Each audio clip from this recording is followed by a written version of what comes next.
കേരളത്തിലെ മുല്ലപ്പെരിയാറിന്റെ ചർച്ചകൾ ശക്തമാവുകയാണ്. വർഷങ്ങളേറെയായി മുല്ലപ്പെരിയാറിനെ പറ്റിയുള്ള വാദപ്രതിവാദങ്ങൾ കേരളവും തമിഴ്നാടും ചർച്ച ചെയ്യുന്നു. കേന്ദ്ര സർക്കാർ പോലും ഒന്നും ചെയ്യാതെ നോക്കുകുത്തിയായി നിൽക്കുന്ന സമയത്ത് 50 ലക്ഷത്തിലധികം വരുന്ന ജനങ്ങളുടെ ജീവനും സ്വത്തിനും യാതൊരു വിലയും ആരും കൽപ്പിക്കുന്നില്ല.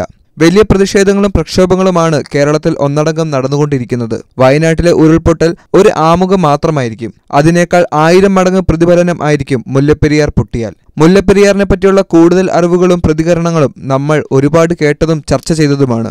എന്നാൽ സർക്കാർ സംവിധാനങ്ങൾ ഇതുവരെയും ഒരു തീരുമാനം എടുക്കാതിരിക്കുകയാണ്. എന്നാൽ കേരള ജനതയ്ക്ക് വേണ്ടി സംസാരിക്കുകയാണ് ചലച്ചിത്രതാരം പൃഥ്വിരാജ്. അദ്ദേഹത്തിന്റെ വാക്കുകൾ മലയാളികൾക്ക് വേണ്ടി ശബ്ദമുയർത്തി. വസ്തുതകളും കണ്ടെത്തലുകളും എന്തൊക്കെയാണെങ്കിലും ഈ 125 വർഷത്തിലധികം പഴക്കമുള്ള അണക്കെട്ട് ഇപ്പോഴും സുരക്ഷിതമായി പ്രവർത്തിക്കുന്നു എന്ന് പറയുന്നതിൽ ഒഴിവുകഴിവുകൾ ഇല്ല.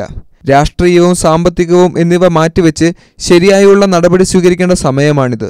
നമുക്ക് നമ്മുടെ സംവിധാനങ്ങളെ മാത്രമേ വിശ്വസിക്കാൻ കഴിയൂ. സിസ്റ്റം ശരിയായ തീരുമാനമെടുക്കുമെന്ന് നമുക്ക് പ്രാർത്ഥിക്കാം. മുല്ലപ്പെരിയാറിന് വേണ്ടി സോഷ്യൽ മീഡിയ വഴിയാണ് പൃഥ്വിരാജ് പ്രതികരണം അറിയിച്ചത്. താരത്തിന്റെ കുറിപ്പിന് സാമൂഹ്യ മാധ്യമങ്ങളിൽ വലിയ സ്വീകാര്യതയും അഭിനന്ദനങ്ങളും അറിയിച്ചുകൊണ്ട് നിരവധി ആരാധകർ രംഗത്തെത്തിയിരുന്നു. മുല്ലപ്പെരിയാർ ഡാമിന്റെ വിഷയത്തിൽ വളരെ വലിയ ആശങ്കയാണ് കേരളത്തിൽ ഒട്ടാകെ ഇപ്പോൾ നടന്നുകൊണ്ടിരിക്കുന്നത്.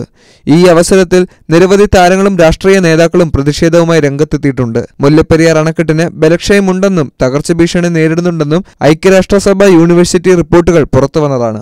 വെറും 50 വർഷത്തെ കാലപരിധി നിശ്ചയിച്ച മുല്ലപ്പെരിയാർ അണക്കെട്ട് കേരളത്തിൽ നിലനിൽക്കാൻ തുടങ്ങിയിട്ട് 127 വർഷത്തിലധികമായി. ഏതെങ്കിലും വിധത്തിൽ മുല്ലപ്പെരിയാറിന് അപകടമുണ്ടായാൽ കേരളം അല്ല ഇന്ത്യ തന്നെ കാണുന്ന ഏറ്റവും വലിയ ദുരന്തമായി മാറാൻ അത് സാധ്യതയുണ്ട്. ഏത് വിധേനയും മുല്ലപ്പെരിയാറിന്റെ സംരക്ഷണം സാധ്യമാക്കിയേ തീരൂ. പൃഥ്വിരാജിന് പിന്തുണയുമായി പലരും രംഗത്തുണ്ട്. എന്തൊക്കെയാണെങ്കിലും മലയാള സിനിമയിൽ നിന്നും ഒരാൾ ഇതുപോലെയുള്ള സാമൂഹിക വിഷയങ്ങളിൽ ഇടപെട്ട് ജനങ്ങൾക്ക് വേണ്ടി സംസാരിക്കുന്നത് വളരെ സന്തോഷകരമായ ഒരു കാര്യം തന്നെയാണ്.